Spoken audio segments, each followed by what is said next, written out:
Bapak-bapak, ibu-ibu, pada pagi hari ini kita seperti biasanya setiap subuh kita mengadakan kultum atau tasyah. Untuk itu pada pagi hari ini dianjurkan oleh Bapak Yosizal. Alhamdulillah beliau tetap sehat. Mudah-mudahan selalu sehat. Untuk selanjutnya kita persilakan saja langsung kepada beliau untuk menyampaikan tausiahnya pada pagi hari ini. Kepada beliau kami persilakan dengan segala hormat. Alhamdulillah wa kafa wassalatu wassalamu ala al-mustafa Muhammad ibn Abdillah wa ala alihi wa sahbihi wa mawala amma ba'du. Alhamdulillah pagi hari ini kita masih diberikan rahmat dan nikmat oleh Allah Subhanahu wa taala.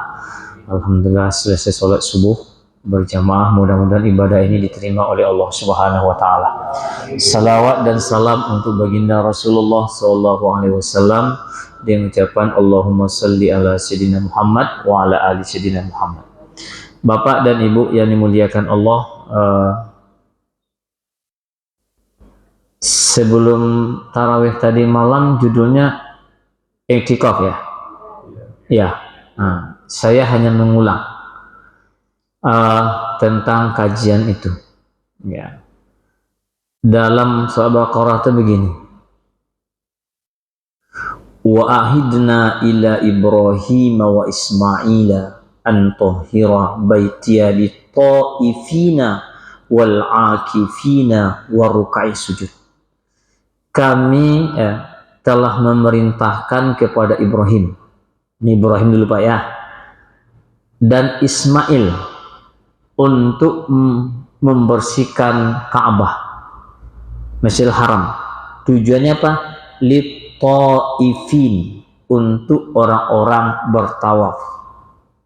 Yang kedua, wal-akifin, dan untuk orang-orang yang beriktikaf. War-ruk'i sujud, dan untuk orang yang ruku dan sujud berarti sholat. 3. Yang pertama untuk tawaf, yang kedua untuk iktikaf, dan yang ketiga untuk sholat. Itulah Masjidil Haram. Itu disampaikan oleh Allah kepada Nabi Ibrahim. Kajiannya tentang iktikaf. Jadi iktikaf ini bukan hanya aturan Nabi Muhammad SAW, tapi sudah disampaikan oleh Allah kepada Nabi Ibrahim alaihissalam. Jadi bukan barang baru nih Pak, bagi kita aja yang baru ya. Bahkan belum ada juga di antara kita yang belum pernah sempat. Padahal i'tikaf itu 2 tempatnya, Masjidil Haram dan masjid-masjid yang lain. Itu masjid yang pertama Masjidil Haram ya, jelas. Kalau masjid kita dari surat berkaitan dengan puasa itu ke bawah turun Pak ya. Puasa, ketentuan tentang puasa orang sakit, orang dalam perjalanan. Habis itu adalah tentang Al-Quran, yang kemudian tentang hubungan kita dan kedekatan dengan Allah. Lalu ayat sesudah itu jelas pula, uhilla lakum lailatas siyamir rafasu ila nisaikum. Halal bagi kalian untuk berhubungan dengan istri-istrimu. Itu di awal-awal Pak ya. Hunna libasul lakum wa antum libasul lahum. Mereka adalah pakaianmu dan kamu adalah pakaian mereka. Fal'ana bashiruhunna. Sekarang boleh kalian untuk melakukan hubungan. Fal'ana bashiruhunna. Tapi ingat, wabtagu ma kataballahu lakum. Tapi ingat, walaupun kalian dibolehkan, tapi carilah apa yang sudah ditentukan oleh Allah padamu. Apa yang ditentukan itu? Yang pertama, kulu washrabu wa la tusrifu hatta yatabayyana lakumul khaytul abyadu minal khaytil aswadi minal fajr. Itu artinya puasa. Cari dulu lewat puasa. Ya, puasa siang. Kenapa? Makan dan minumlah kalian sampai terbit benang putih di atas benang hitam. Itulah fajar. Summa atimmu syamu ilal laili syama ilal laili. Kemudian sempurnakan puasa itu sampai malam. Fala tubashiruhunna, maka janganlah kalian lagi hubungan suami istri ditinggalkan. Wal akifuna fil masajid, tapi kalian sudah beriktikaf di masjid. Kaitan tentang puasa, Pak. Ya. Dan penjelasan hadisnya adalah karena Rasulullah sallallahu alaihi wasallam ya'takifu al-ashar al-akhir min syahri Ramadan. Kemudian diikuti oleh para sahabatnya. Dan ketika Rasulullah sudah meninggal, istri-istrinya pun melakukan iktikaf. Jadi demikian, iktikaf itu adalah diperintahkan oleh Allah bukan hanya kepada umat Nabi Muhammad, tapi sudah diperintahkan jauh-jauh hari sebelumnya kepada Nabi Ibrahim alaihissalam. Ya, diperintahkan. Berarti itu penting, Pak. Maka ujung ayatnya dikatakan tilka hududullah. Itu adalah ketentuan Allah. Fala taqrabuha. Maka karena itu jauh-jauhlah kalian dari istrimu 10 malam atau 10 hari terakhir di bulan Ramadan. Itu ketentuan Allah, Pak. Bukan ketentuan ustaz, bukan ketentuan mubalik. Tilka hududullah. Baca nanti Al-Qur'annya. Itu ketentuan Allah. Kalian tuh harus masjid. Kenapa harus masjid, Bapak dan Ibu sekalian yang dimuliakan Allah? Itu pertanyaannya. Pertama, jelas disebut oleh Allah adalah Masjidil Haram. Yang kedua adalah di masjid wa antum akifuna fil masajid. Dan kalian kalau nak bisa masjid haram, maka beriktikaflah di masjid-masjid. Dan masjid-masjid itu disebut dengan masajidallah. Ada 2 ketentuannya, Pak. Maka nalil musyrikina ayyamuru masajidallah syahidina ala anfusihim bil kufri. Tak pantas bagi orang-orang yang memang agak mendua dia terhadap Allah Subhanahu wa taala. Mendua itu Bapak dan Ibu sekalian tidak yakin. Itu mendua namanya itu. Entah iya atau tidak gitu. Maka orang-orang yang mendua itu atau dalam bahasa lain adalah musyrik, artinya tidak full dia dengan keyakinan kepada Allah Subhanahu wa taala, karena ada terselip di situ ada keyakinan kepada lain. Atau boleh jadi wattaba'u syahwat, mengikuti syahwat, Pak. Memang bulan puasa itu syahwat itu enak, Pak. Apa? Tidur. Itu paling enak, Pak. Habis sholat, pulang, tidur. Ya, siang tidur. Alasannya apa? Tidur itu adalah berpahala bagi orang yang berpuasa. Alasannya itu, Pak. Ya, tidur berpuasa itu adalah ibadah katanya kan. Makanya di mana-mana dia kerjanya tidur aja. Sampai-sampai di masjid tidur juga, Pak. Nah, kenapa? Alasannya itu entah iya nanda, entah tidak, enggak tahu lah kan. Tapi alasannya itu gitu. Nah, jadi Bapak dan Ibu sekalian yang dimuliakan Allah, masjid itu tidak akan pernah diramaikan dan dihidupkan oleh orang-orang yang disebut menduakan Allah. Dalam bahasa lain namanya musyrik. Tidak tuntas keimanannya Bapak dan Ibu sekalian. Syahidina ala anfusin bil kufri.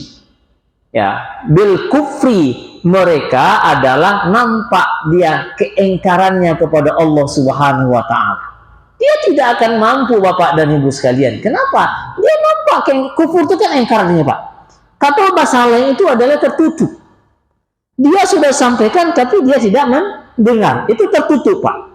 Yang namanya tertutup itu nampak enggak?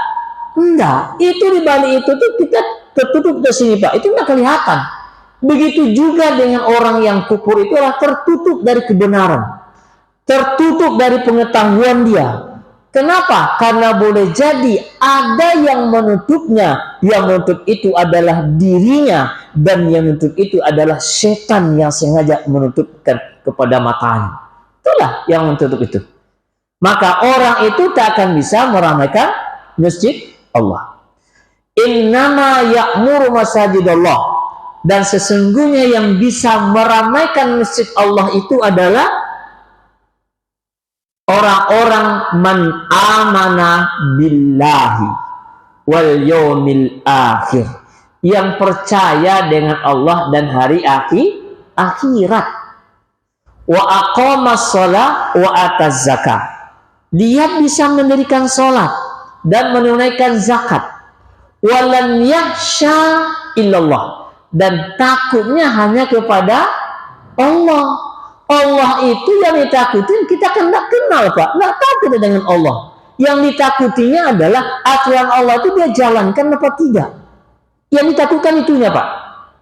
Takut kepada Allah itu gimana sih ceritanya? Kita tidak pernah ketemu dengan yang kita sebut Tuhan itu. Dan kadang-kadang kita tidak tahu, Pak. Yang bisa kita tahu adalah aturannya.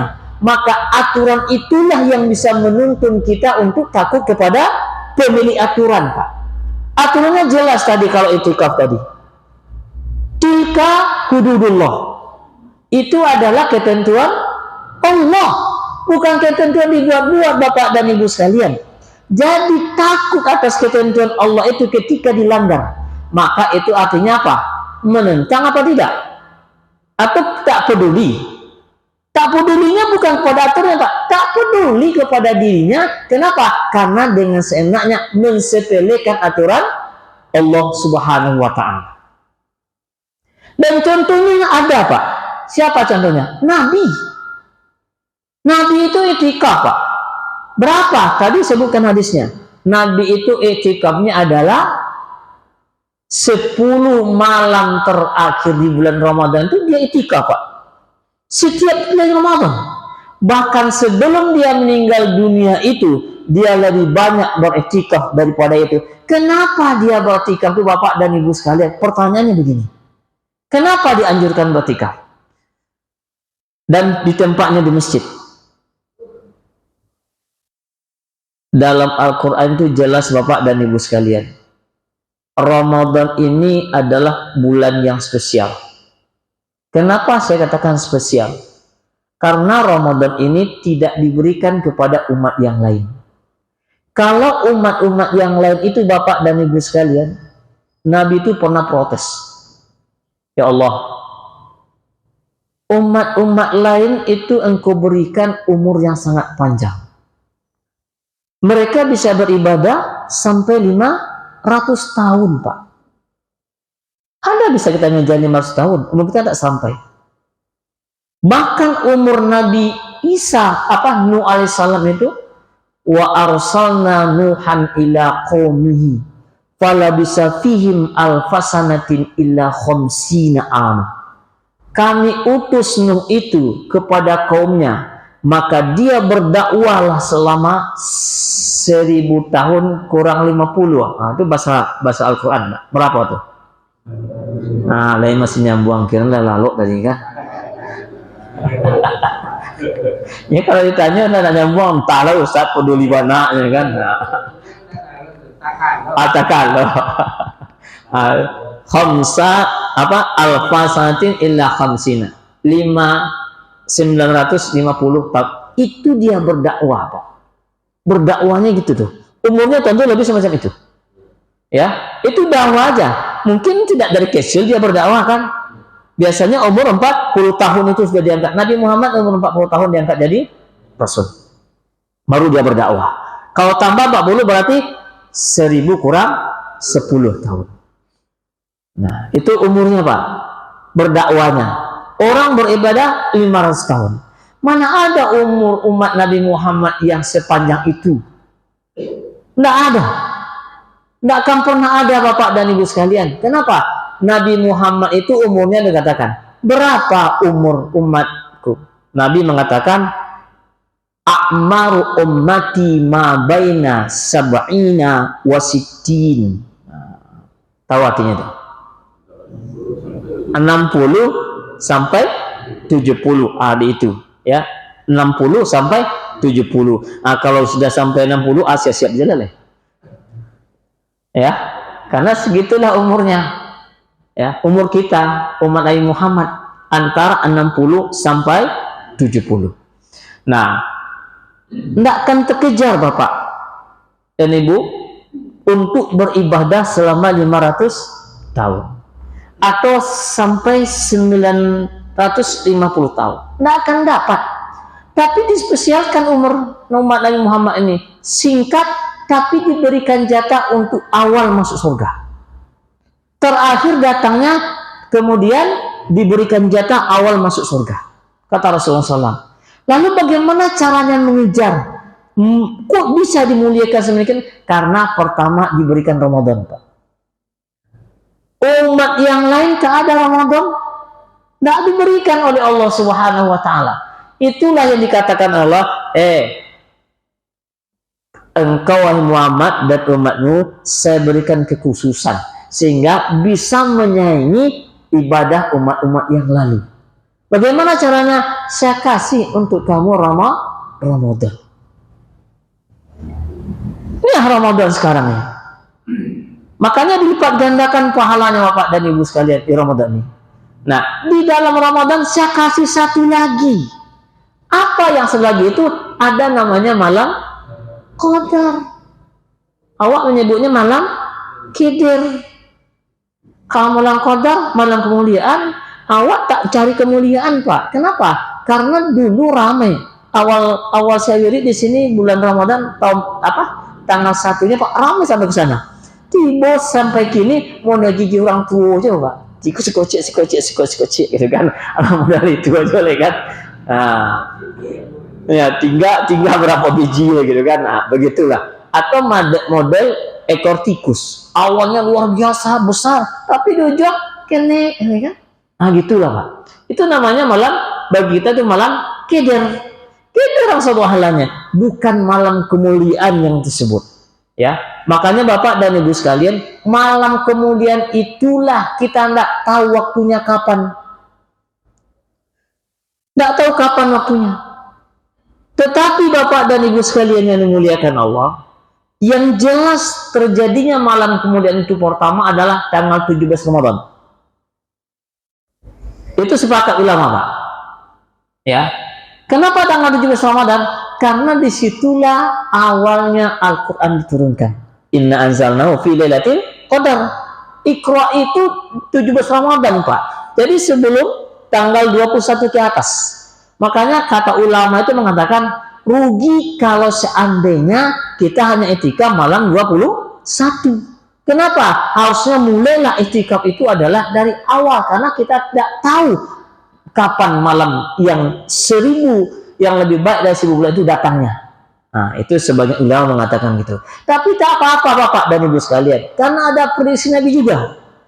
Nabi itu mengatakan begini, ya, carilah malam-malam yang mulia itu pada 10 malam terakhir, tanggal 21 sampai tanggal-tanggal terakhir. Nah, dikerucutkan lagi oleh Rasulullah SAW, carilah pada malam-malam ganjil. Dikerucutkan lagi oleh Rasulullah SAW, carilah pada malam 27. Tapi Nabi itu hanya memprediksi, Pak. Tidak ada satukan kepastian daripada Rasulullah SAW tanggal sekian bulan sekian, tidak ada.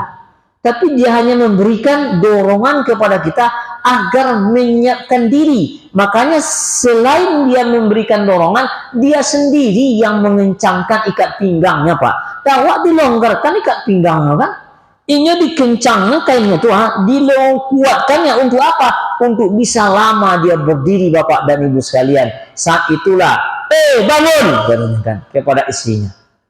Bangun kepada Ali, bangun kepada sahabat-sahabat yang lainnya. Artinya Nabi itu membangunkan keluarganya untuk apa? Menunggu kedatangan malam yang mulia itu. Nah, Bapak dan Ibu sekalian yang memuliakan Allah, karena yang namanya mulia tentu tidak akan ditemui oleh setiap orang, Pak. Tidak akan ditemui oleh setiap orang.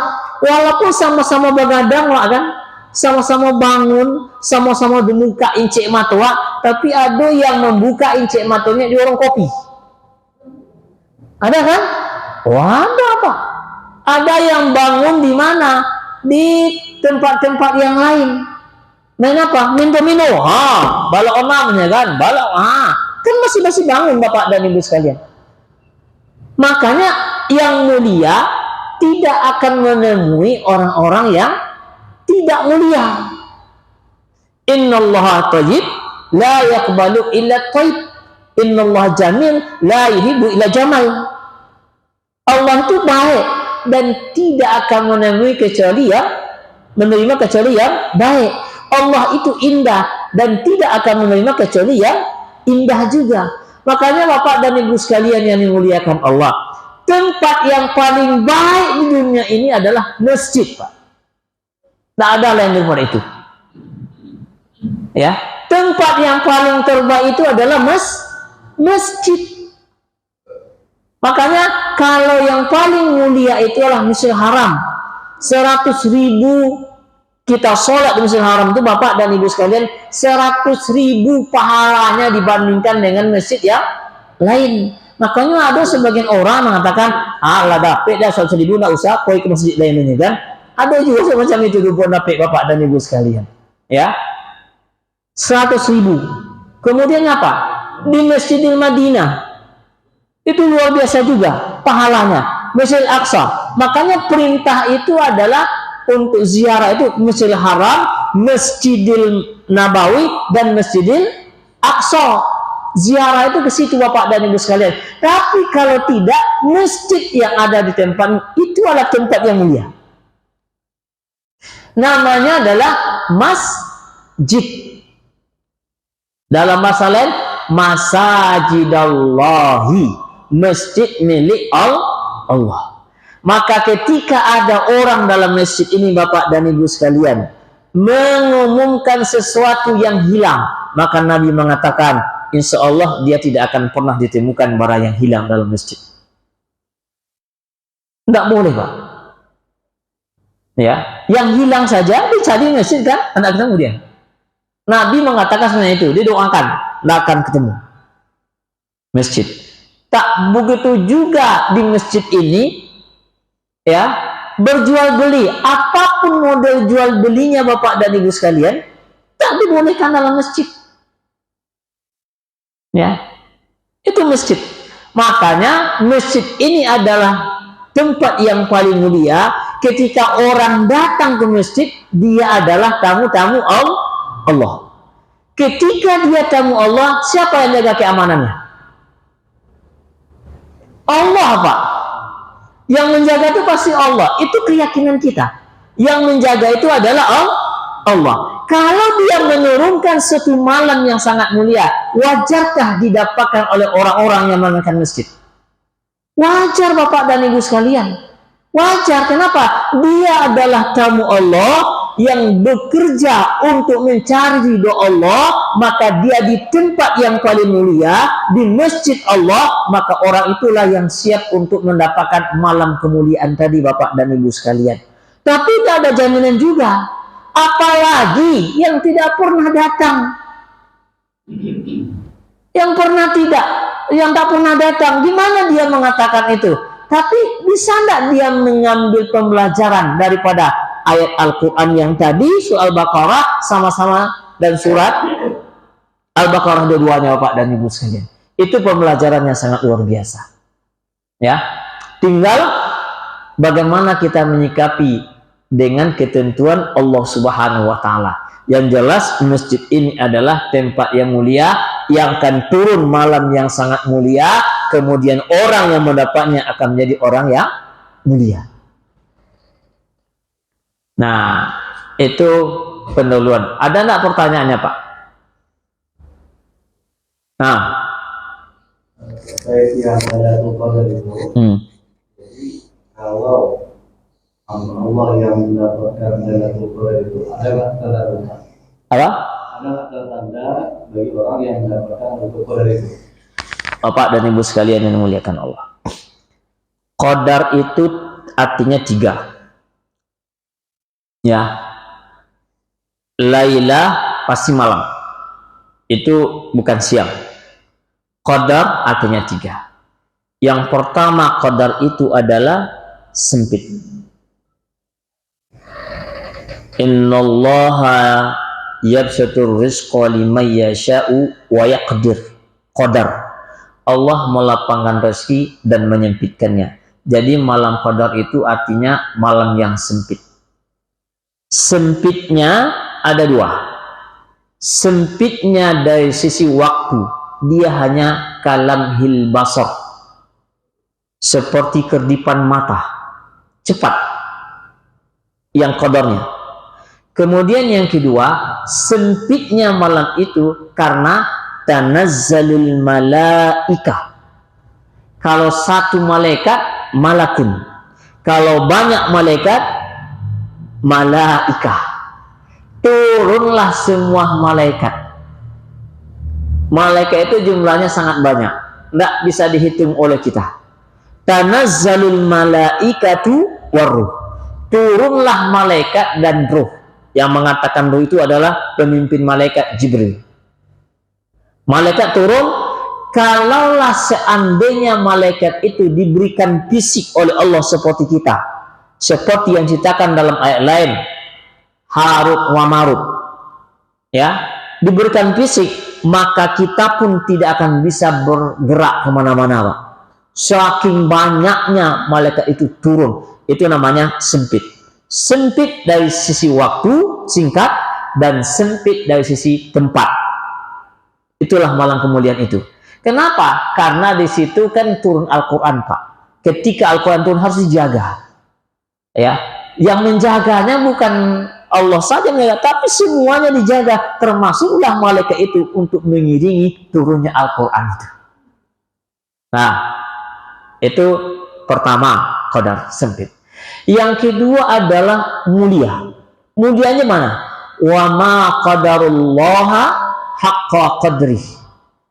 Mereka tidak memberikan kemuliaan sebagaimana yang seharusnya kepada Allah Subhanahu wa taala. Nah, jadi qadarnya mulia. Kemuliaannya apa? Khairun min alfi syahrin. Lebih baik daripada 1000 bulan. Kalau ayat itu berkata khairun, bukan, Lailatul Qadri sawa'un wa khairun. Itu beda tuh artinya, Pak. Sawa berarti sama. Lailatul Qadrin sawa'un wa khairun. Nah, itu bahasa kitanya sama dengan dan lebih gitu. Tapi Al-Qur'an mengatakan khairun, tidak menggunakan sawa. Khairun min alfi syahrin, lebih baik daripada 1000 bulan. Kalau 1000 bulan saja kita hitung dengan tahun, kira-kira 84 tahun, Pak. Itu 1000 bulan tuh. Lebih kurang 83,8 lah. Berarti 84 tahun. Itu 1000 bulan. Tapi kalau dia katakan lebih baik daripada 1000 bulan dan tidak ada hinggaan berapa kebaikannya, maka pada saat itulah orang yang mendapatkannya melebihi amalnya daripada 500 tahun, Pak. Ya, karena tidak ada batas. Kalau dia berkata ayat khairun min alfi syahrin ila alfaini, itu sampai 2000 tahun cuman. Tapi tidak dibatasi. Lebih baik daripada 1000 bulan. Berapa batasnya lebih baiknya? Tak ada. Maka ketika tidak ada batasnya, maka mengalahkan orang yang beribadah 1000 tahun atau 500 tahun itu bisa terjadi ketika dia dapatkan Lailatul Qadar yang sangat mulia itu. Nah, malam kemuliaan. Dan yang ketiga qadar itu artinya malam ketetapan. Ketetapan, takdir. Itu ketetapan. Maka pada malam itu apa? Salamun hiya atta selamatlah semua urusan yang dibuat pada malam itu. Tuntas. Itu namanya ditetapkan. Kalau bahasa lainnya ketika ditetapkan pokok palu. Begitulah kira-kira. Jadi malang tokok palu oleh Allah Subhanahu wa taala apa? Menetapkan semua urusan manusia. Semua urusan yang ada bukan hanya manusia, ditetapkanlah pada malam itu. Itu namanya malam penetapan. Jadi qadar itu adanya malam kemuliaan, qadar itu adalah malam yang sempit, qadar itu adalah malam untuk menetapkan semua urusan, termasuklah urusan manusia untuk tahun berikutnya. Nah, itu ditetapkan. Nah, Bapak dan Ibu sekalian yang dimuliakan Allah, itulah arti qadar. Betapa hebatnya Bapak dan Ibu sekalian malam itu. Jadi kalau ada orang yang mendapatkan malam itu, tandanya adalah dia akan mendapatkan ketenangan, dan ketenangan itu tak pernah terjadi biasa-biasanya. Itu ketenangan, dan ketenangan itu yang biasanya lahir dari alam yang ada. Makanya hadis Nabi mengatakan tanda malam qadar untuk alam semesta, besoknya terjadi ketenangan yang luar biasa, matahari keluar tanpa ada yang menghambatnya atau segala macamnya. Itulah yang namanya tanda fisik-fisik di alam semesta, tanda-tanda alam. Tapi dalam diri seorang, maka dia akan mendapatkan sakinah yang sangat luar biasa. Sakinah itu gimana Bapak dan Ibu sekalian? Sakinah itu gini aja lah. Kalau kita baca tentang sakinah, kalau ada orang yang menikah, baru menikah, sama-sama mencintai, gimana cara membayangkannya? Itu luar biasa Pak. Seolah-olah dunia itu milik dia semuanya kan? Kenapa? Ketenangannya luar biasa. Ya, sakinah itu luar biasa. Itulah orang yang memang baru menikah. Sakinah itu tentram, tenang, senang dan bahagia. Tidak ada persoalan yang tidak bisa dia selesaikan, tidak ada kesulitan yang tidak dia selesaikan. Kenapa? Karena dia diberikan kemuliaan oleh Allah Subhanahu wa taala. Dapat ketenangan yang luar biasa. Itu contoh. Lagi? Ayo Pak. Terima kasih sebelumnya dan mohon maaf kalau seandainya agak mungkin melenceng. Ya, Pak. Dari apa yang Bapak sampaikan tadi tentang iktikaf itu adalah dari anjuran Allah dan firman-firman Allah. Tapi dari apa yang saya cerna sebagai orang awam, bahwa iktikaf itu wajib.